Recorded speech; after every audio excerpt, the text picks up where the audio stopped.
This is the DallasCowboys.com Draft Show. Your war room for insider news and draft analysis from deep within the confines of Cowboys headquarters at the Star in Frisco. The Dallas Cowboys select Tyler Smith. And now, your host, Kyle Yeomans. It's time for another draft show presented by Miller Lite, the only beer of the Dallas Cowboys, as we are officially 15 days away from the 2023 NFL Draft in Kansas City, Missouri. Welcome in to the SWBC studios at the Star in Frisco. We've got Brian Broaddus, Zach Wolchuk, Aisha Morrison. I'm Kyle Yeomans as we take you through the next hour, breaking down, investigating, and educating some draft prospects as we are closing in on the 2-week mark out. How's everybody doing? The anxiety. It's kicking in, man. Taking a deep breath? Yeah. It's like I was talking to Brian about this. You've watched how many corners, how many defensive ends, and every day it's like, here you go. Here's another guy to go watch. And I'm just starting to get – I don't think I'm going to get enough players yet. Yeah, that's how I feel. I'm almost at 200 players. Go ahead. Wow. Yeah, I think to me that's the anxiety you go to, and that's the anxiety that the teams go through. You know, there's a certain point in time, these teams are building their boards, and that's the part of it's fun. And then when it gets down to the end where their board is complete, those last 2-3 days, the anxiety is now like getting ready to draft. Did we do this right? I always said this. I'd go in there and I'm like, please just let these tags start blinking. Give me the good players. If you just, as I'm looking at them, if the tags would just start glowing, of like, hey, this is going to be the All-Pro this year. This is going to be the guy nobody's talking about in the 5th round. That was always. But the anxiety is real. Yeah. Because I talked about it last week. We're so locked in doing this job and doing it well. And you want to be right. You want to be able to inform people what you see, and people trust you about doing this. And you're right, Zach. I'm looking at a corner from Southern Miss last night that I'd already looked at 23 other corners, and I'm like, all right, well, I see I see the traits and stuff like that, and this is where the guy's going to be. But that's your biggest fear, that you don't get to all the guys. And if we did this full time for a living, I'm sure we'd have all the guys. Right. We'd have all the time to go in there and check them out. We have other jobs we have to talk about and other things we have to do. Tell me a little bit about that Southern Miss corner. Eric Scott, he was the last guy you watched coming into today. So what'd you think about him? Yeah, with Eric Scott, and he's again, this is a guy that you're kind of hearing, hey, you need to take a peek at it. He's 6'1", he's 197. He lines up as the field corner. And when I say field, there's what we know as the boundary, which is to the sideline. And field is the guy that plays to the bigger side of the field. And look at Beam. He's got some highlights of him. What a beast. Yeah, about this. So if you're watching along, here's Eric Scott. And he's got the size, and he's got the ability right there. You'll see the tackling, the wrap-up, and stuff like that. He plays a lot of zone coverage, and you'll see him play sideways a lot. And I mean sideways with his technique, and then he kind of he'll trail back to the sideline? Yeah, he'll play with his back to the sideline. He'll trail, and then when he has to turn, he'll turn and he'll go. The movement is really, really good with this guy. He's not tight at all. And so he'll react to the receiver when he's pressed. And he's not afraid to make tackles. We've seen that on the little video clips that Beam has provided. And so, the aggressiveness approach to his game, 78 tackles. He's had 12 pass breakups. He's going to be around the ball. And so at that size, at 6'1", 197, that's a nice looking player for you right there that has really, I think, a lot more zone coverage capabilities than he does when he plays in man.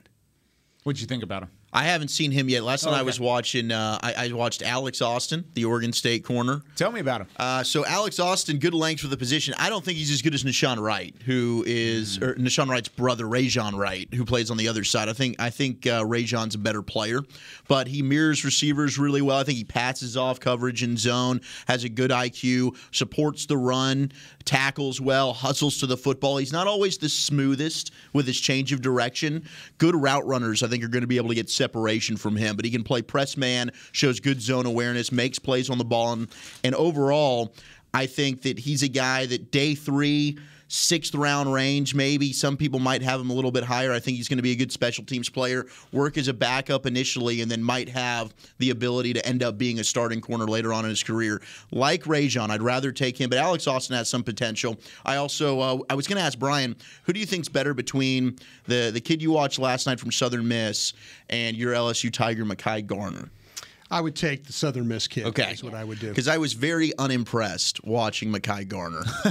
Yeah. And he's the only LSU player so far that I've been like, oh, I was not a big fan of. Okay. So you like Jay Ward, you like Jay Ward, and even watching Mekhi Garner, Yeah. like Jay Ward's still out there making Still plays. playing. Jay's a good player, and you guys know I like Roy a lot. Big fan of his. B.J. Ojolari's probably the edge that's not getting enough love from, I think, draft people right now. We probably should give him a little bit more attention. But Mekhi Garner, it's just his feet, his balance. You know, I feel like he just kind of stumbles around at times, and I just don't see a lot of plays on the ball. Inconsistent tackler. 6'2", 212. Like, you can see the frame. Yeah. The length. I can see why, scouts might say, all right, let's get him in here. Let's refine the technique a little bit. Sure. But on tape, I didn't love what I saw. Aisha, who was the last guy that you watched and somebody that stuck out to you? I'm laughing at myself because I'm trying to read my own handwriting. But so I told you guys I had some questions for y'all. So are we getting to a point with DN and outside linebacker that we got to stop saying these guys are undersized and this is becoming the new norm? I'm asking that because I feel like so many of the top DNs in this draft. Sure. When I look at like a Nick, well, he's not a top guy, but I think he is. Well, I don't know where you guys have Nick Hampton at, but when I look Love at him, Nick Hampton. And then you go over and you look at a Nick Herbig. Let me stay with Nick Hampton from Appalachian State. Mm-hmm. I'm just looking at the fact that I feel like we talk about Nolan Smith, you talk about Will McDonald, you talk about maybe Ojolari. Like, I keep seeing undersized. I keep thinking, the people consider these gentlemen undersized. But this feels like this is where some of these twitchy top athletes are from the DN position, outside linebacker position. When are we going to start? Or is there maybe a transition happening with that position? It's a little bit different, right? Because you're not looking at 6'4", 6'5" in length. You're looking at speed and about 6'2" in strength And bend. And all sorts of bend. Right, and then because I feel like so many knocks on so many of the top DNs that we've talked about is the fact that maybe they're undersized, so you don't know, like maybe you can run at them, maybe very similar to the conversation of what Micah has talked about. And Micah even has talked about that he's had to build his calluses this past season. He's had to really take on that physical beating of being a DN at that size, and it's taken some time for him to develop, into being able to get off of to play that position more. Mm-hmm. Right. And so what I'm asking is like, I wonder if guys, DNs now are going to start training different coming into this league because it just feels like I'm tired personally. I'm tired of saying that a player is undersized at the DN position because I feel like I just keep, he's a little undersized, but he's a playmaker. He's crazy. Okay, so which one is it? It's funny you bring up Hampton because as I look at my notes, the very last thing I said, need to have a vision for his value. And so, I kind of feel like that Nick Hampton at 6'2", 236 might be maxed out physically.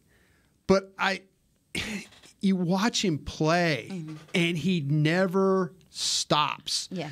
The Relentless. redirection. He's relentless. That's what I have down. The upfield, the redirection. He sees double teams. He gets through that. He's lightweight wise, but he sure does a good job of playing with power. Yeah. So if you have those abilities where you might be short or you might be a little light, you better have other traits that can kind of carry you for the day. And that's the beauty of scouting. I was talking with a guy with the Broncos this morning on the way to the station, and I said, "Tell me about these wide receivers. Tell me about all these short wide receivers." He goes, "I can't. I don't have it figured out. I don't have it figured out. I'm getting ready to draft here in a couple of weeks, And you're just like, but you're trying. That's the beauty of the draft. You got to find these, when you're talking about these edges that might be lightweight wise. But what else do they do? Can their skill set overcome anything that any deficiencies that they might have? And that's where we're at with I've never seen in all these years I've been doing this draft since '92. I don't remember a draft where I've had to deal with more questions about the size of a player. Exactly. Whether it's being the height or the weight, or usually you have this is in the old days there was a guy, Les Snead, old scout who we lost, and Les used to say these guys are part of the jockey club. And if you know anything about horse racing, jockeys are short. He says, and so there's you got that jockey club at wide receiver. You got one of the best players I've seen is a 166-pound corner. Yep. When have I ever seen that? And it's undeniable too. And that's what I'm saying. I mean, this is the challenge of these teams, to find the Forbes and look at where Nick Hampton needs to be on your board. Because there's a place for these guys, but it is so different from what old Krusty Bryan is used to when it comes to scouting. Another thing about Nick Hampton, I felt like he's dependable in the sense that when he gets a chance to make the play, he's going to finish. He's going to finish. No doubt. If he gets his hands on you, you're probably going to get tackled. Yeah. And I like that dependability from a player. And I also said he's going to win with speed and agility. That's what he's going to win with. He's not going to. I don't think he's winning with power right now and all that stuff. He can work on his shed work, but I don't know. I just think that's a conversation to be had about so many of these top DNs. I feel like it's undersized. Oh, he's a little underweight. He's a little, and I'm like, okay.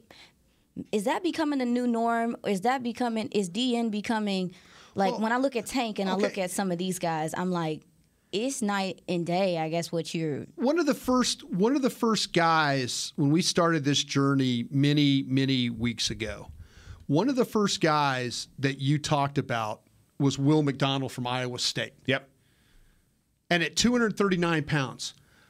I will stand here right now and tell you that Will McDonald is a consideration for them at 26.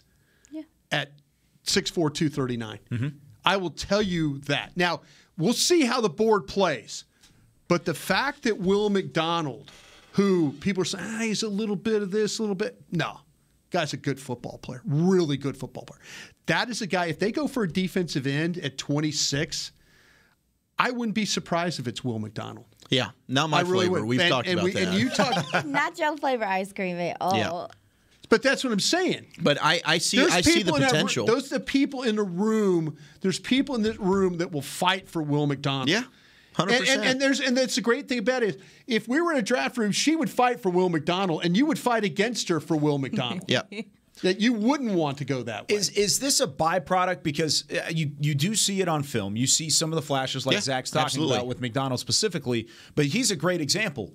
In any other draft class, is he out of the first round? But because he's sitting at 6'4", 240, he has that size, he has the frame, he has the potential. Well, she's talking about the traits. That's what I'm talking about. In a draft class that doesn't match up the same way. I don't even know, but I think that's what I'm saying, though. This draft class, this is a very DN heavy draft class. Yes.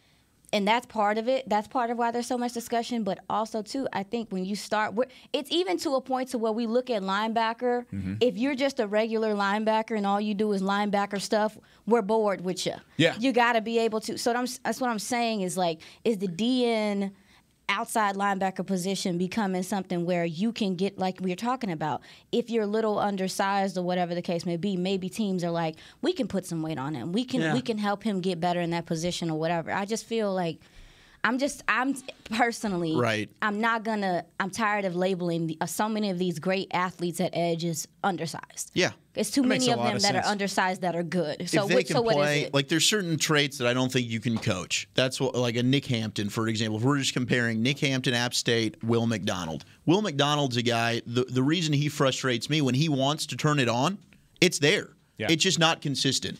To me, there's times where he's getting blocked by guys he has no business being blocked by.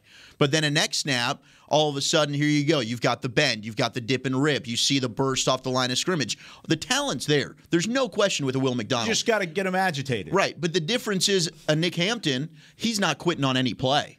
This dude's hustling to the football. You watch him against Texas A&M. He recovers 2 fumbles. Yeah. One of them's 10-plus yards down the field. Yep. Right? I can't teach the motor. I can't teach that relentless type of play. You have it or you don't. Where would you take Will McDonald? Second round. So you've got a second-round grade. Would you take him early second round? Like let's say the Cowboys traded out. They traded out. They pulled the parachute at 26, and we'll talk about some trade scenarios in our third segment. Lord. It could be interesting. Would you take him at 35? You get a pick at 35 or 36? He's my 38th best player on my board. Yeah, I think I went through my top 100 because I just knew that I wasn't going to be able to add anybody else into that top 100. Sure. So I'm stacked it. I'm stacking my board. I stacked it. He's my 38th best player, and I'll tell you how I got him. If you're talking about guys like the guys you maybe realistically have a shot at, Nolan Smith. I got Nolan Smith at 21, Ojulari at 29, McDonald at 38. And I'm going to be really wrong about Van Ness, but I got him at 41. Ooh. Hey, I'm just saying. I'm with you on McDonald and Van Ness. But that's what I'm saying. Where do you have Miles Murphy from Clemson? Just 14. curious. Okay, so he's up there. See, that's what I'm saying. If you're talking about second-round guys, if they were – and again, I think that if they went into a trade-back mode, and I don't know if they're going to trade out of the first round. I'm just saying – I wouldn't be surprised if McDonald is a pick if they traded back into the top of the second rounder in that McDonald would be a guy. And that I would. But you have to compare him to whatever else does, tight ends, the guards. I think we're getting really close. The fact that we're hearing reports that they visited with Darnell Wright, the Tennessee, and we've talked about him. I'm going to go on record. Darnell Wright's the 19th best player on my board. There you go. Okay. So with that being said, he's better than Tyler Smith, who you took at the same spot last year. So if they took Darnell Wright, the tackle from Tennessee, at 26, I wouldn't be happier than them taking Torrance or our TCU kid. You said Wright was 21 higher. Yeah. I have Wright at 19, Torrance at 30, and Avila at 34 on my top 100. Yes. Okay. I mean, going back to McDonald, I just have edges that I like more. Like, I like King Felix out of K-State more. Sure. I would take him before that. I think Ojulari's better. I would take B.J. Ojulari as well. Certainly Nolan Smith and Miles Murphy I've got ahead of both of those guys. But if you were to trade back and Felix and Adike Uzoma is sitting there, I'd rather take him than a Will McDonald. So it's interesting because, and Aisha mentioned this earlier, it is such an edge-heavy class. The top-heavy parts of this edge. I have 14 edge rushers in my top 100 right now. Yeah. 14. That's a talented group. There's a lot of guys there. So does that deter you away from maybe going and grab a guy? Who is your last guy? Just squeaked in? Yeah. Colby Wooden from Auburn. Okay. I have a third-round grade on Colby Wooden from Auburn. I think the last guy for me would be Young from Tennessee. Byron Young from Tennessee would be. He's number 95 on my board right now. He's 104 on mine, so he's not too far off. What do you like about Byron Young?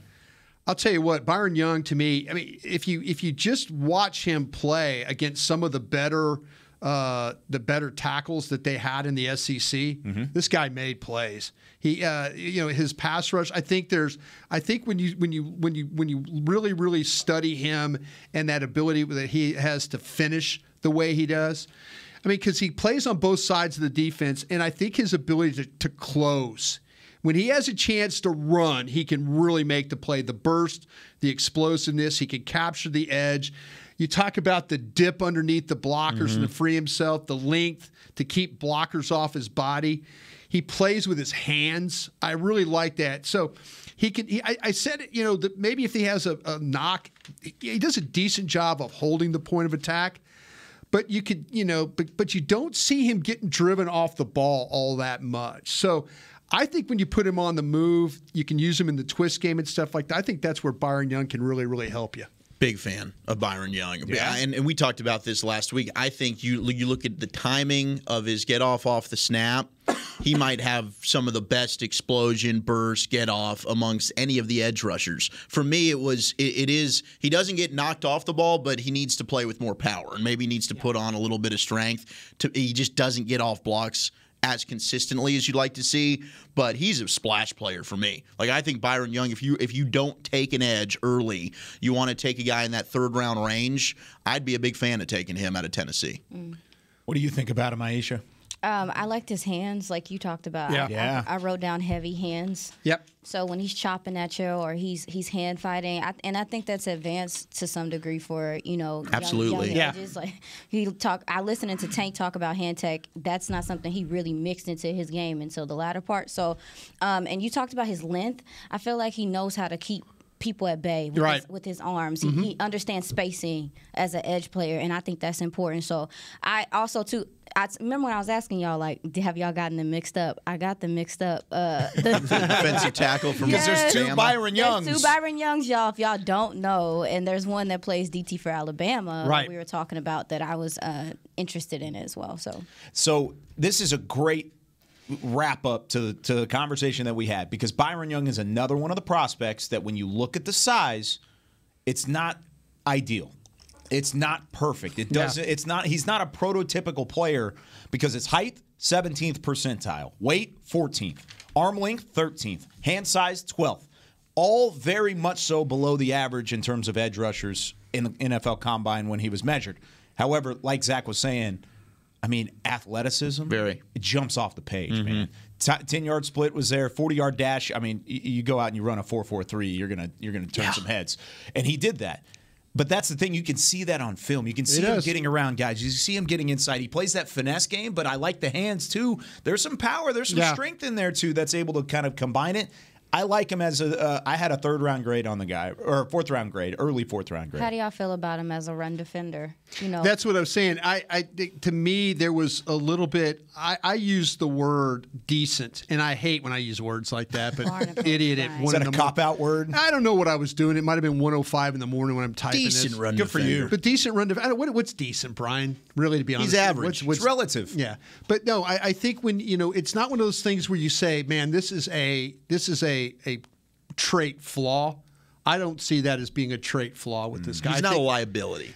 He's really better when the ball's going away and he could just run his, the pursuit, to the chase. Yeah, absolutely. Yeah, no question. All right. I like it. Good conversation, guys. Let's answer some Twitter questions, including maybe kicker late in the draft. A lot of people asking about kicker. We're going to talk about that situation when we come back with more of the Draft Show and Twitter on the 20 next.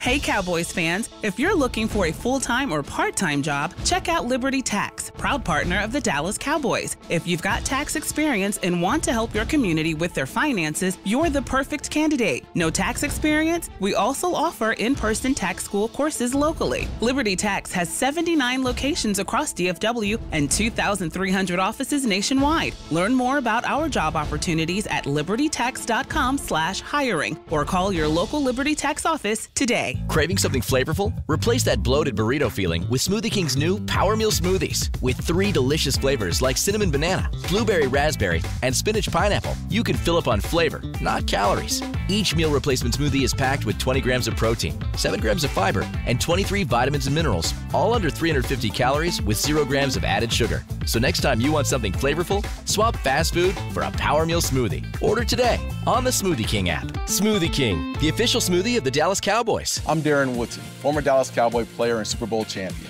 When I played in the NFL at a high level, I relied on my vision to see the field. As I started getting older, I noticed my vision wasn't as good, and I was getting frustrated from wearing my glasses all day. I went to Laser Care Eye Center, and Dr. G talked about all the options. Thanks to technology and Laser Care Eye Center, I can see near, far, and between. Don't fumble your vision any longer. Visit them at dfweyes.com and tell them Darren sent you. They got me back on my game.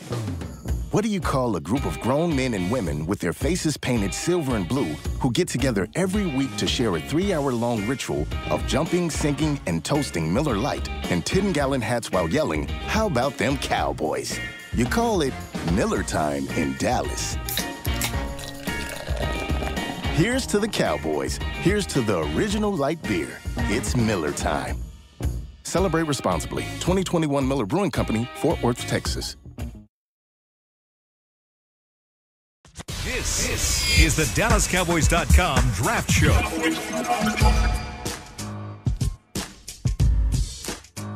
Tax season can be more stressful than a last-second Hail Mary, and that's what you're doing right now if you haven't done your taxes yet with Liberty Tax, because you can overcome your taxiety today with them. Proud partner of the Dallas Cowboys. Book an appointment at libertytax.com/Cowboys. Got mine done last week. Liberty Tax helped me out. They hooked me up. Let's go. It was great. All right. It's time now to get into it. Let's get to 5 questions today, shall we? Ooh, okay. Then I'll have to turn off my mic. 5 questions. Here we go. On some Twitter on the 20. Twitter on the 20. Here we go. All right. What was this? What was that? What was that? Like a religious experience over there? What's going on? That's what Twitter on the 20 does to you. Nah, I was trying to stay low key over here today. Dang, Brian. It's the draft. That's She how it goes. She was giving it like she was in the back row.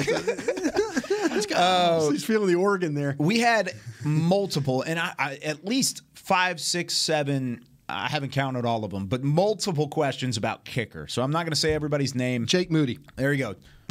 What do you think about the kicking situation with the Cowboys? Is it okay? Brett Maher doesn't seem like he's an option, at least from what we've heard from the breadcrumbs of the Jones family in the front office. But is it going to be a rookie kicker, or are you going to go out and get a veteran kicker? What's your option on the table if you're looking at special teams? We just kind of talked about this in the previous show on the break. I was hearing whispers that Bones has got some guys in mind. I just threw the name out, Jake Moody, because of Michigan. He's the best kicker in the draft. Mm-hmm. Him and Chad Ryland from Maryland are the 2 kickers everybody's talking about. Jake Moody might be a 4th, 5th round guy. He would probably be the first kicker off the board for sure. Listen to people talk about or with Bones' situation that he had 2 or 3 guys in mind, and when we get to post-draft, that's when we're going to probably hear about a veteran kicker that's going to be involved. Oh, okay. So I couldn't get any names. Draft. I couldn't get any names, but like I say, the 2 kickers, like Jake Moody from Michigan, is a 4th, 5th round guy. That's off Dane Brugler's The Beast, which everybody should get. Yes, came out this week. It's fantastic as always. And then Chad Ryland from Maryland is a 6th or 7th round guy. So those are the 2 guys that Dane has possibly. But there's probably, he's listed 20 possible kickers that could be undrafted free agents. So maybe somebody out of that group will show up as well. Any priority free agent sort of talk? Because, you could go out and get a veteran, but maybe one of these guys is on the board, on the radar of Bones Fossil, and he's able to go out and get a guy. That's his job, though. He's going to evaluate all these kickers. Yeah. I mean, he's going to talk to the coaches. It's his responsibility. Like when Will McClay is going to ask him, is there any kicker that we need to go throw cash at? They did it with Garibay, right? Mm-hmm. Yep. They went out and got Garibay from Texas Tech last year. They determined that, he was, when it was Dicker the kicker from Texas, all these names of guys, it was like, no, this Garibay, he's one of the best in the country. And then we all got to Oxnard, and he was, he wasn't quite getting it done. That one didn't go very well. No, so that's what I'm saying. You've got it, but let's be honest here. And I said this on the break. If you're going to play defense and you're going to run the ball, you better damn well have a kicker. No question. Better have a kicker, because you're going to be in games where if it's close, it's tight. You do not want to be missing field goals. You can't just kind of say, okay, well, we're going to run the ball, and because that takes time. Sure does. And if you're not going to score a whole hell of a lot of points and you're going to play defense, you better be able to knock those down with 1:07 left in the game. Happens to be a kicker out there who is a free agent that you might have seen in the playoffs that has never missed a postseason field goal. Robbie Gould? Yeah. He don't cost a little penny, but he's good. He's absolutely very good. I'm down with it. Yeah. What place? Sorry, I have a question though. Yes, go for it. What place do you have to be in to draft a kicker? And I'm not saying it in an insulting way. I'm really asking like what, because it seems if like you're the Raiders from way back in the day, first round, they drafted Sebastian Janikowski with the 18th overall pick. I talked to John Gruden after that one. John and I were friends. I go, you just drafted a kicker. He goes, yeah, we just got the best kicker ever. And I'm like, and the guy played for 1,000 years. He did. He played for a long time. He did. But signed multiple contracts. That's some teams. The Raiders have a history of that. They've drafted punter in the first round too. Are there some guys that you look at that maybe are you're like, do you have that mindset? Like, if this guy hits, just similarly of, like, okay, if this guy hits, he could be a great kicker for a long time, and it's something we're not going to have to deal with for a while. Is that why people would go kicker? That's why you would draft a guy, is if you think you can have him long term and you can rely on him for years. Yeah, you like Cade York last year. Yeah, Cade York is a great thing. So it's not a desperation thing to get a kicker. Because it just seems so. I don't see it happen that often. But you got to think about some of the 4th and 5th round picks you've missed on. That if you would have just drafted that kicker, you wouldn't have to, what's my guy at the Ravens? Justin Tucker. Justin Tucker. Mm-hmm. He's the best kicker probably ever outside of Vinatieri. Okay, like he's closing in on that, though. Maybe 3 or 4 years ago, I mean, he's still one of the best there is. If you told me I could give the 26th pick of the draft for Tucker, I would think about doing it. Knowing that I have my kicker. He's as valuable as any. He's as valuable as any player you might draft at 26. Well, I was saying. Yeah, you were bringing up the point. I think it was after training camp. Like, would you have gone out and swapped taking York, who was from Prosper, ended up going in the 4th round to the Browns for your 4th round pick, Jake Ferguson? Yeah. Now I think we're all super pumped about Fergie, especially if they don't go tight end. He's your tight end 1, but some of the kicking woes that they had, and Cade York was good last year for the Browns. I mean, I don't. If you take a kicker in the 4th round that you like, I don't think it's ever. It's not a bad pick. Tampa took Aguayo. Yeah, Roberto Aguayo, Florida State, in the second round. Yep. Second round, and he was out of the league by the end of his rookie contract. Yeah, he was bust. Yeah, Justin Tucker, for instance. I mean, undrafted free agent from 2012. I mean, it happens. It's just it's luck of the draw sometimes. It's like that with the draft, anyways. Yeah. So you got to find a way to kind of balance that out. You might look at, like, if you have a compensatory pick. You know, that 5th round compensatory pick. Day 3, throwing out there. And you're like, you know what? I'm just going to go ahead and draft a kicker here, and let's, everybody will say, oh, look at them being smart. No, it's look at them being like, we don't have a kicker. Yeah, we need to fill this spot. Yeah. There's a lot of things that Brian says on this show that I want to start making a T-shirt line out of. Last year it was I'm Karloftis. Yeah. Like, that was my favorite part of the whole. This one was you damn well better have a kicker. Like that. Like just damn have well that, have a kicker. Just have that on a shirt, and I think it would sell. All right.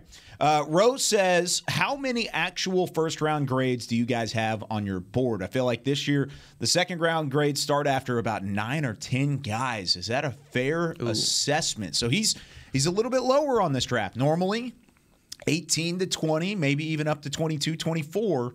How many do you have, Brian? Johnston, the wide receiver from TCU, is my 20th player and the last one in the first. Wow. Okay, so you have 20 full first-round grades. I do. Zach, what do you got? Yeah, I'm in that like 20 to 25 range. Okay. Probably the same there. I'm a little bit more optimistic about the receivers than I think some others are, and I've got like 4 receivers that I would take in the first Hyatt round. In the first round. I think Hyatt's very fringe. First, second kind of range. I agree with you. I actually, Brian, when we first started the draft show, remember one of our first shows, I was like, dang, there's a lot of good corners, and it was like, it's not that many good receivers. But when you start looking into these receivers, I think it depends on what you consider good and what you're looking for schematically, what you want this guy to do. So I agree with you. I think I do have a few more guys I would be okay taking in the first comfortable. round. Yeah, absolutely. So I would say I think I have about 22, 20 in that same range as you. That's usually what you're going to get. Yep. Every year when you do this, I always find there's between 18 and 22. Yeah. That's the number that you generally live with. Last guy I have is, I'm trying to find the last guy because they're all by position. I think it's Jahmyr Gibbs, and he's at 19 for me. So I've got 19 first-round grades that I can see. My 21st player, just the first guy at the top of the second, is Nolan Smith. And Nolan Smith might very well be a first-round grade. I have a got first-round Nolan grade in the on first. him. You have a first-round grade on Nolan Smith? I do. Okay. You guys are probably going to be right. We'll see. Probably going to be right. You think he's too small? No, I'm just okay. We got to stop saying that. You guys might be right. Well, Nolan is like the perfect definition of that because he's got that very kind of slender frame. He doesn't.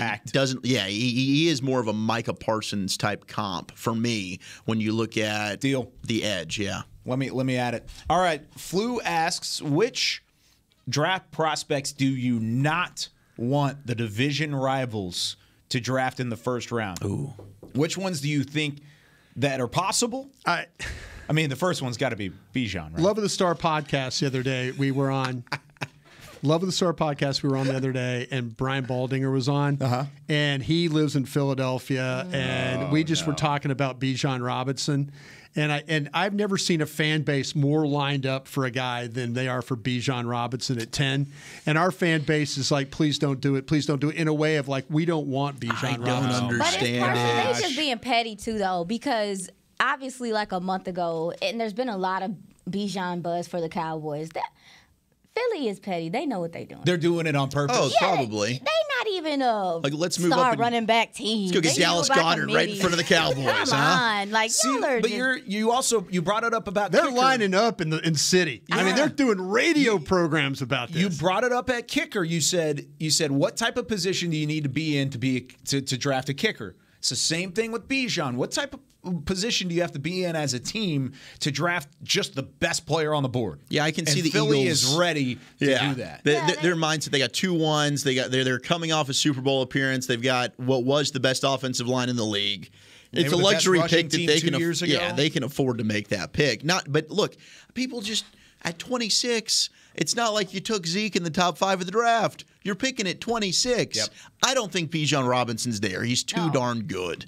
But I don't understand the hate of, oh my gosh, the positional value. I got annoyed yesterday on the G-Bag Nation. Let it out. I've heard complaints about tight end. Oh, the positional value. Who are the good first-round tight ends? You can't take them. Oh, the positional value at running back. Linebacker, you can't. You know what? Screw it. Let's pass on the pick. Let's not take a player there at 26 because we're going to nitpick every single position. It's not worth a first-round pick. It gets a little bit annoying. Just let me take the best player, and that would be Bijan 100%, 10 days out of Sunday. And I made that up. I don't even think that's a saying. That's not a saying. But that's how irritated I'm getting. I can feel your rage, my friend. It's frustrating. It's like we'll make excuses, and here you can't do this, you can't do that. Look, tell you what, the player turns out to be good 4 years from now. You're not going to be complaining that you took him. I don't know if I don't know if I'd want the Commanders to get a Will Levis. Would you rather them get a Will Levis or like an Anthony Richardson, or just not a quarterback? I just don't. at all? I think with Will Levis, I have him ahead of Richardson. Is what I would. too. What about Hendon Hooker? Hendon Hooker, I have behind those guys, but yeah, I mean, I would give. If you just off my top 100, don't You've give him got him at number 1. Yeah, don't give him. Please.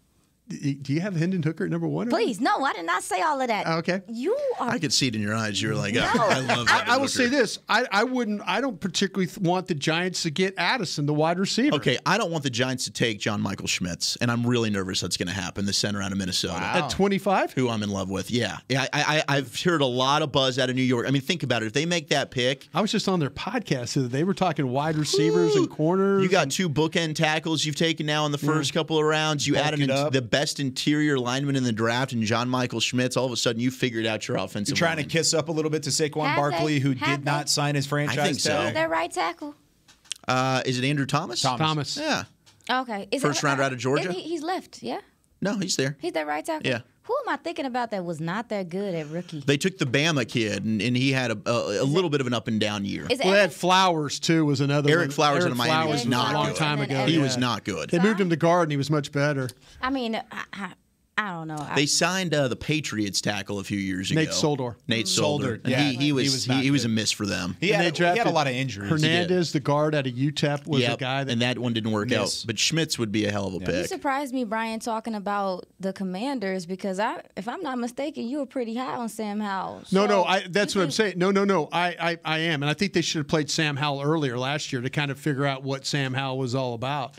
I do like, but I worry about them. Trust me, Will Levis is a better player than Sam Howell. I fear the Commanders actually getting a quarterback because with the skill that they have, they're building their offensive line. That defense is pretty good. I don't need them to get better at quarterback. With you. If I'm a Cowboys fan. Dang, if I'm Philly though, and I need safety, this is not the draft to be like I need a safety. They need safeties. I mean, maybe some will fall to them. Well, or just be there because Lord knows there's not a whole bunch that aren't going to be in the box. What is happening to free safety, y'all? What is happening? Yeah, there's a lot of strongs. It's a drought of it. Yeah. It's free. Like, what is the free safety position becoming? Or is it Is it just not that many of them? I just don't think it's the way the college game is being played that you see a lot of true free safeties. Okay, that's a good explanation. Yeah, I just, the way that your people are spreading you out and stuff like that, so you're having to kind of, you're having to try to keep safeties in the box in order to handle the run because you're so spread out. So I will say this, my guy Johnson at Texas A&M, Antonio Johnson there. He's a heck of a player. If you ask me if I could have a free safety, I'll take your guy Skinner. From Boise. I'll take that cat too. I mean, I think I love that. I think it's more of a third round kind of a group, depending on what you think about Branch from Alabama. People have got him at corner. They've got him at safety. I mean, I've talked to everybody. I'm just going to see him get drafted. I think he's the first safety that's going to be off the board. Agreed. And Jatavius Martin from Illinois. Yeah. And that Illinois secondary. He was a late watch So for me. Yeah. I'm gonna come out on the record here, and he was a late watch. I got him at 90 on my board. I did not put him in the draft magazine as a bio. He was not in my top 10 safeties. He's number 7 on my list right now. You're going to miss really some of like these guys. And he's a true me, freak. I used to do that magazine myself. It's part of it whenever you have to turn it in a month ahead of time. Yeah, but you're I gonna went miss. back and watched him, and then of course the Beast came out a couple days after. I was like, man, I think I missed this guy. And then Dane's got him like 3 or 4 in his list, and it's like, oh man, like I missed him. But that's okay. All right, another question. Casey says, if Ferguson or Peyton Hendershot were in this year's draft, where would you rank them among the other tight ends that are in the group? Peyton Hendershot or Jake Ferguson? If you were to re-rack them and put them in this draft instead of the 2022 draft, where would you have them? I would take Mayer, Kincaid, Musgrave, Washington, Kraft over all of them, and even Laporta, I think, is what I would do. They would be behind all those guys on my book. Yep. I don't know that they would be in the top 8. I mean, I think that you could make a case for a guy like Josh Wiley out of Cincinnati. Yep. Even a Brenton Strange from Penn State. Schoonmaker I like. Yep. Schoonmaker from Michigan I like. Yeah. Strange from Penn State. Did you mention him at all? Just mention him. See, that's what I'm saying. Payne Durham. Like Ferguson would kind of be right there with a Payne Durham. Kind of what I was I had thinking. Ferguson in the 5th round last year Yeah. on my board. So do you miss him? Yeah, maybe so. But I think this class of tight ends we have is very, I'm not going to say rare, because the position's starting to become more important. You're getting these big wide receivers that convert to tight ends, that they use in the slots and stuff. So yeah, they would be, to me, those are 4th, 5th round guys in this current draft. Right around 10 maybe for Fergie. 10th best tight end in the class. I think I'd have him at 11. That's why you're talking about drafting one at 26. Because these guys, I mean, the Kincaids and the Mayers and the others are Musgraves. An upgrade at the position. It's an upgrade, and it's not a shot at your own guys. No. Is that why they're going? Is that why they're higher? Just because we're talking about every position and how each draft is different. With this draft in particular, is it just because this is just so happens to be a special bunch or just a more skilled bunch? That's what y'all saying? I think so. I think this is a really good draft for tight ends. I just think there's a good amount of them. I think college football in general is starting to catch up to the NFL and how to utilize tight ends too. So these guys are more pro ready than ever, and I think you're seeing kind of the byproduct of that. It's hand in hand to what you were just talking about. You have a tight end that can play in the slot or flex that gets up the field. You don't have a safety that can cover him. It's a matchup nightmare. You don't have a linebacker that can cover him. Yeah. That's what these colleges are figuring out. Yeah. That, you just go through the list. You mentioned Wiley from Cincinnati. I mean, these guys they play him flex. They play him outside. They're up the field. Washington. I was watching Stetson Bennett the other day from Georgia. And next thing I know, they're throwing the ball in the red zone. And who's he throwing it to? Washington. You know why? Because nobody can cover Washington. Yeah, absolutely. 6'7", good luck. Nobody can cover that big guy running down the middle of the field like that. Yeah, it's one of the best mismatches you can have on the field, period. And you look at these tight ends, it seems like the best athletes are playing tight end. I mean, you're getting defensive ends that are converting. I mean, sometimes you get the opposite, like Keon White out of Georgia Tech, who was a tight end. Now he's playing defensive end. But the athlete that is now playing the position. It's no longer just, hey, let me run a curl for 5 yards, catch it, fall down. These guys are stretching the field and making plays down the field. I had a conversation with Mike McCarthy last year, and he said his favorite type of football player, period, not just positionless, 6'5", 245 pounds. You can't have enough of those guys, the long, lanky, athletic players, and most of the time that's going to be edge rusher, and that's going to be tight end. And those are going to be where those two guys fit in the best. So the more you can have on your team, not only for their positional fit with tight end and edge rusher, but with special teams and having a lot of those guys to rotate through. That's why they do utilize those positions so well. Last question, so we can get to 5. Connery says, I have a feeling that one of the top corners may fall to the Cowboys at 26.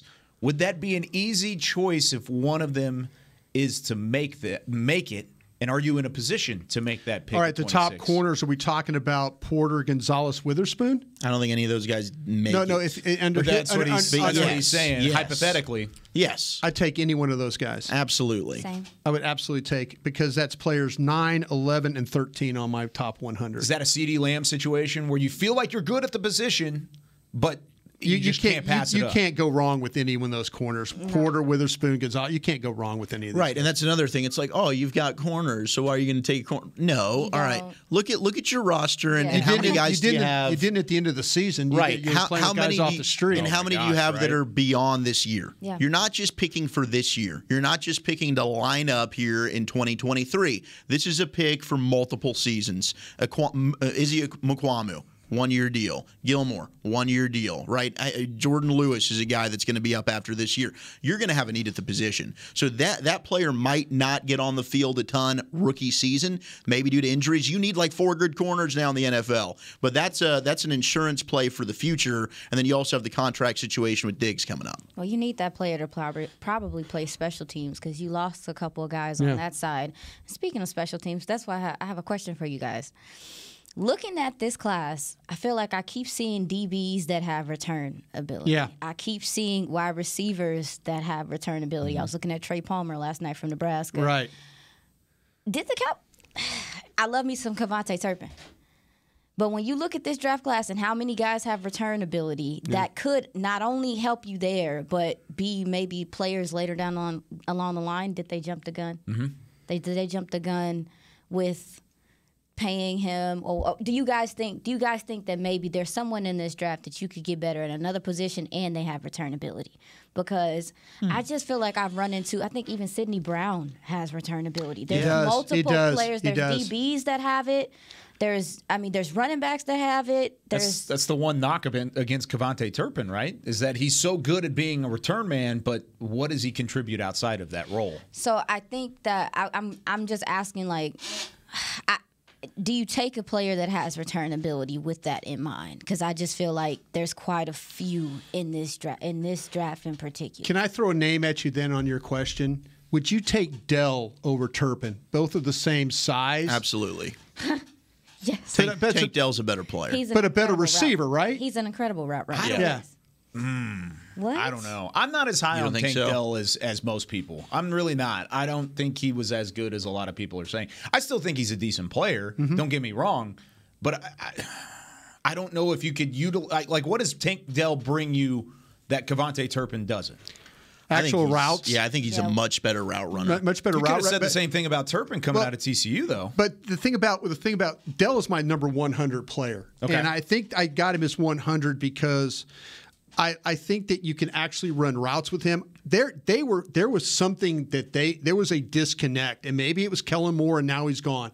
But there was a disconnect. I was thinking after the bye week that get ready for the Turpin packages. Get ready for Never saw it. Now he broke some big runs and some big games, and he should have had more touchdowns. To be honest with you, he's not running into kickers and other things. I think if you said between those guys that are slight built, if you said who could play receiver better in a game, I think Dell could play better than Turpin in a game, and I think his return ability is just as good. Yeah, and I think the knock on Turp is, all right, go fight for the football. It's a contested football. Can he go up and get it, or is he going to get kind of bullied? Tank Dell goes and gets the ball, man. Like, that ball's in the air. Tank Dell, despite the 5'8" frame, he's going to go up and make a play on the football. Yeah, I think I would definitely take. You'd switch him out? Oh yeah, I would switch them out in a heartbeat. But I just wondered with the Kevontae Turpin thing, unless they are planning on using him in the offense moving forward, I feel like depending on who they draft and if that person does have return ability, it'll kind of tell me personally what maybe their vision is there. Yeah. Because Malik Davis is like your number 2 back, right? Number 3 back, right?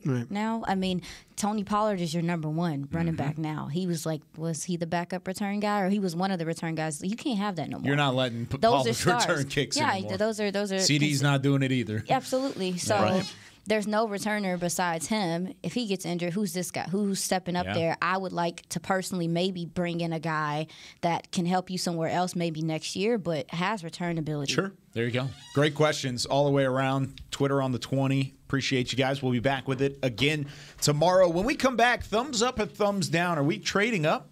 Are we trading down in the first round? What's going to happen here in a couple moments when we come back with more of the Draft Show? I'm Dak Prescott, quarterback of the Dallas Cowboys. Blockchain.com is one of the most trusted ways to buy, sell, and trade crypto. Whether you're always on the go or stay closer to home, Blockchain.com is just a few taps away. Put the power of crypto in your pocket, so no matter where you are, you can trade on your terms and build a crypto portfolio to fit your life. For crypto pros, rookies, and anyone in between, Blockchain.com makes it easy to own a piece of the future. Blockchain.com, trusted by millions, trusted by America's team. In a stressful world, Lincoln provides balance and calm amidst the chaos by creating sanctuaries that move you through the world with ease. Our vehicles make your time richer and more uplifting with human-centric design, intelligent technology, and powerful performance. As the official luxury vehicle of the Dallas Cowboys, driving a Lincoln is just another way to show your team pride. Experience our full lineup of luxury vehicles, including the Corsair, Aviator, Navigator, and Nautilus at Lincoln.com. What do you call a group of grown men and women with their faces painted silver and blue who get together every week to share a 3-hour-long ritual of jumping, sinking, and toasting Miller Lite and 10-gallon hats while yelling, "How about them Cowboys?" You call it Miller Time in Dallas. Here's to the Cowboys. Here's to the original light beer. It's Miller Time. Celebrate responsibly. 2021 Miller Brewing Company, Fort Worth, Texas. Star Sports Tours is the only official fan travel partner of the Dallas Cowboys, offering exclusive game weekend travel packages with pre-game sideline access and photo ops with current players, cheerleaders, and Cowboy legends. You want to stay at a team hotel, attend the best tailgate party in Texas, tour the Star, and talk X's and O's with me, Everson Walls? With Star Sports Tours, you can. Visit cowboystravel.com to book your travel package today. This is the DallasCowboys.com Draft Show. Register now for the 2023 Dallas Cowboys Youth Camps presented by Invisalign. Athletes ages 6 to 16 are invited to learn from the best this summer at AT&T Stadium or Ford Center at the Star in Frisco. Football camps are led by former NFL players. Cheer camps topped by the current Dallas Cowboys cheerleaders. Save $25 when you sign up for camp by May 12th. Visit DallasCowboys.com/camps. Back here on the Draft Show, presented by Miller Lite, the only beer of the Dallas Cowboys. Brian Broaddus, Zach Wolchuk, Aisha Morrison. I'm Kyle Yeomans. We've got Chris Beam running everything in the back. All right, we have some trade scenarios. There's been a little bit of buzz that the Cowboys may not be comfortable staying put at 26. So let's take a look at some of their options. These are just a couple of options, and these are courtesy of CBS Sports. Garrett, is it Padell? Is that how you say it? Sounds right. Garrett Padell. Credit to him. Thanks for your work, Garrett. Yeah, Podell. Appreciate you, Garrett. So he put together 3 different trade scenarios. 2 of them are trading up to go get a certain prospect. I'll outline a prospect in each of these scenarios just to make it fun. And the other one is to trade out, pull that parachute and go to the second round. We're going to start. First off, I want to give a thumbs up or a thumbs down. Are you going to do this or are you going to stay put, depending on the scenario? Trading up to 19. You go and make a deal. You get on the phone with the Tampa Bay Buccaneers. You give Tampa Bay your first-round pick, your third-round pick at 90, and the 2024 4th-round pick to go up from 26 to 19. The guy that you want to go up and get is Jackson Smith-Njigba. He falls to 19. Some injury concerns. Teams aren't necessarily loving the medicals. He falls to 19. Do you go up and you go get your guy Jackson Smith-Njigba at 19, Zach Wolchuk? I know you like Jackson. Are you in on that, giving up your first, your third, and a fourth next year? It's a lot to give up, but yeah, I mean, I think he's head and shoulders the best receiver in the draft. So if you really want a wide receiver, I'd go up and make the move and go get that guy. Like, I think JSN is going to be that dude. I'm a big fan of his game. I'm not really in favor of trading up in this draft class, but for Jackson Smith-Njigba, you don't need to convince me. It's got to be the right prospect. I'm all for it. That's a guy like him, Joey Porter from Penn State, the corner. I would move up for either of those guys and say, let's party. Would you do it, Aisha? It's a lot. A third? That third is You're flipping first. It's that third that's hurting me. And you're going up 7 spots. That's all you're going. That's not very far up there, but you're getting a guy that you see is falling. Right. What do you think? We got to make a determination here. Okay. What's the determination? We got to make a determination. We're going to go get a wide receiver, right? Mm-hmm. On my board, that would be the 17th best player. So I'm in. I'm in for going that direction. Yep. All right. We got to determine though who we're going to give up. Are we going to give up Zavala, North Carolina State, That's the a guard? third-round pick. Are we going to give up Spears, the running back from Tulane? Yeah. Are we going to give up potentially? How about Hensley, the linebacker from Washington Wazoo. State? Yeah. Are we going to give up one of these corners? Phillips, Rush, Cameron Smith, or Cam Smith? Are we going to give up one of those guys? Are we going to give up maybe a tight end? Are we going to give up maybe Laporta here? Mm-hmm. Or, we've got to determine this. There's a lot of good third-round grades. That's what I'm saying. If you look at your board and you say, we don't need – we could sit here and pick at 26 and talk about maybe taking Bijan Robinson or taking one of these guards or taking one of these defensive ends. We could talk about that. But no, we're going to probably lose one of those guys I was talking about, Laporta, Zavala, Spears, maybe even our Kansas State defensive end. Zeke Uzama. Yeah, and I maybe have him higher. Maybe there's somebody that falls out of the back end of the second round that we're going to lose. Yeah. That's what we have to determine right now. If we're comfortable not having that third round guy of all those names that I kind of mentioned, and I just went off my board. Right. I didn't go off your boards. I went off my board. Yeah.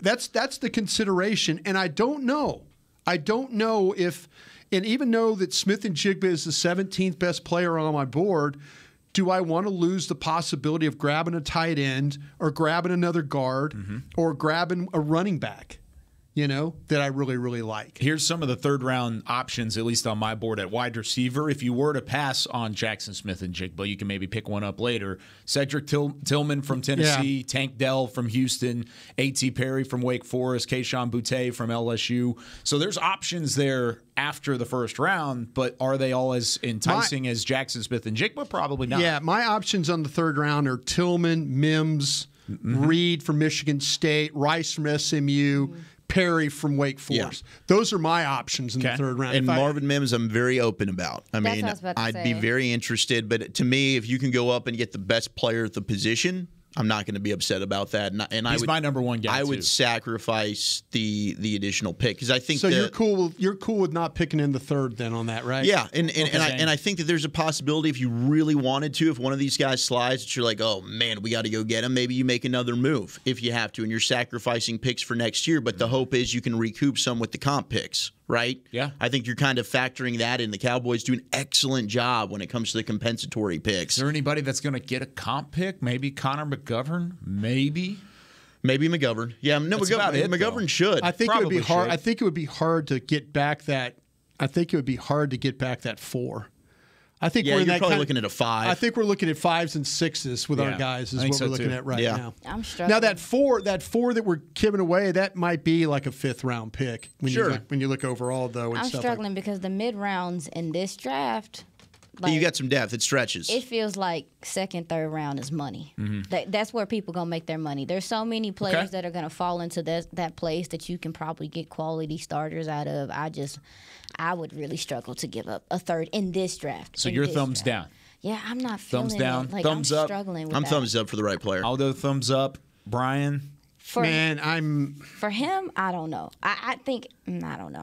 I struggle with it. That's the scenario, though. Yeah, I struggle with. I'm also looking at my board and I'm thinking that as my stack, I've got Bijan Robinson as my third best player on my board. He's not available in this scenario. In this scenario, he's out. Yeah, he's out. He went to 10 that's in another, Philadelphia. Would you move up for Bijan? The problem, now would I have it? No, I don't think I would. Okay. I would. I'm just going to sit it and let it go, and I'm going to try. I know that. Oh, so you wouldn't do that same move if Bijan was there at 17. I'm just going to go with it because my fallback on that would be probably with Big Gibbs or somebody like that, or maybe if I don't give up my third round pick, I'm saying who the player is. The player with Robinson. I'm gonna sit it and I'm gonna try and see if he'll get there to me. I'm just gonna bet that the league might not value the running backs like they should. Now I'm gonna walk a minefield for sure, but I'm giving the player his due. I'm putting him where he needs to be. I don't think I'm trading up for the guy. I really, really don't. We're running out of time, but I want to get to these other two scenarios real quickly. This one's very similar, but you're trading up to 17 with the Pittsburgh Steelers, going and getting this guy that Brian values so much, Kalijah Kancey out of Pittsburgh, the interior defensive lineman, defensive tackle. You're going up to get Kancey. Steelers would get the first-round pick, the third-round pick, and this year's fifth. So not only are you not picking in the third, but you're not picking in the fifth. No, I'm not going for that. Is that too much? No, I'm not doing that either. I think I wouldn't do it either. I think he's a second-round player. Yeah. Okay. There you go. So no. It hurt me. No. I would do it for Jackson Smith and Jigba, especially if you only had to give up the one pick this year. I don't know about the two picks. And then his last scenario is actually trade down. So this one might value Aisha. Trading down to 38. So you're out of the first round. You do not get that fifth-year option on these guys. But the Raiders is who you make the trade with. They give you an extra third-round pick, and they give you, of course, 38 to go down. What is that, 12 spots? You go down 12 spots, but they only give you a third-round pick. Is that worth it? Would you do that? Okay, let's think about the players. So we got to assume that 38 of our guys, say 38 of your top 100 on my board are gone. That's just how I'm going to look at it right there. Yep. So 39th player is Mozzie Smith from Michigan State for me. I think they would do that. Yeah, so now I'm looking at, now the potential of, I'm looking at maybe so 39, so I'm looking at 40, right? From there on back. Mm-hmm. See, my 39th player is Andre Carter II from Army. So, I mean, outside of that, you still have quality players, and you're going to get two because you get to pick both at 38 and at 58. Yeah, but see, that's what I'm saying. Okay, Mozzie Smith, Ringo would be a guy that I would have there because he would be 40 on my board. I'm looking for 41. I don't have them stacked like I exactly need to have them stacked where they're in order. Emmanuel Forbes. Downs is there at 42. That's the kind of player I think you're looking at. I think you're looking at Mozzie Smith. I think you're looking at I've got Van Ness there at 41. Okay. What about Avila? Is he gone by that point? He is at 34. Okay. So he would be gone. He would be in that range maybe. I think so too. Yeah. But see, that's what I'm saying though. If you just assume that if you just take your numbers and you just say that they're gone. They're all gone. Gotcha. Say your top 30 because we're picking at what, 37 did you say? 38. 38. So I'm just saying that 37 of my top 100 are gone. I'm saying that just to kind of so I'm right there with Washington, Downs. I'm really, really close on Flowers right there, by the way, for me. But I think that, I don't know. I don't know if the quality of the player would be for the extra third-round pick. Is that what we're talking about? So we're talking about picking it a couple times there. Yeah, 38, 58. Then you would get 70. So it's early third round. Well, to and 90. To Aisha's point, she's like in the middle of this draft, I think you get like Emmanuel Forbes maybe if you moved back there. Cam Smith from South Carolina could be in play. You could snag a corner, maybe one of the wide receivers. Maybe a Hyatt falls out of the first round, and you want to take a Jalen Hyatt there, wide receiver out of Tennessee. You'd have some good options if you move back. I like the trade back. I always worry about who you're trading away from. That's what bothers me a little bit. Who am I trading away from at 26? Let me see if there's any scenario here. Hold up. Let's see. Who is gone? He doesn't really say it. Okay. But I think the reason that he put that scenario out there is because it's not great compensation. It's not a huge haul to move up 12 spots. Sure. The Raiders just basically knew you wanted to get out, and they threw you a third-round pick, and you said, okay, I'll take it. That's not a crazy haul. But for the Raiders, where they're picking, the third-round pick is an early third-round pick. So it's a solid selection. Yeah, it's not like you're getting a late 4 on this. So, yeah. I might consider that, but I got to know who I'm trading away from. Mm-hmm. But if I assume all my 37 guys are gone, I'm kind of left with the guys I talked about.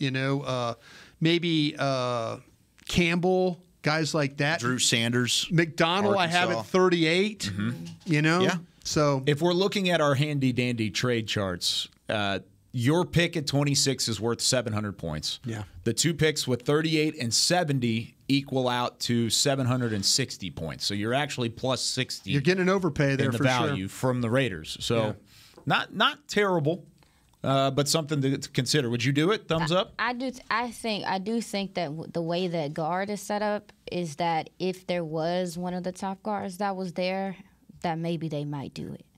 Then maybe they might. Maybe they might do the trade situation. I'm saying, because we were saying, what type of player does it have to be? And for me, I couldn't see it happen unless it was like offensive line. Go get an offensive lineman. Mm-hmm. Okay. Very nice. There's some trade scenarios because who knows? I mean, when draft day comes around, we might see a little bit of movement for the Cowboys sitting in the back of that first round at 26 overall. We'll be back tomorrow. Bobby will be back with us as well. Gamble on them running backs, man. Ooh, Gamble on those running backs being there. Yeah. Could be fun. Thanks for joining us here on the Draft Show. For Chris Bean, Brian Broaddus, Zach Wolchuk, Aisha Morrison, I'm Kyle Yeomans. We'll see you tomorrow, presented by Miller Lite. This has been a production of DallasCowboys.com and the Dallas Cowboys Football Club. How about this?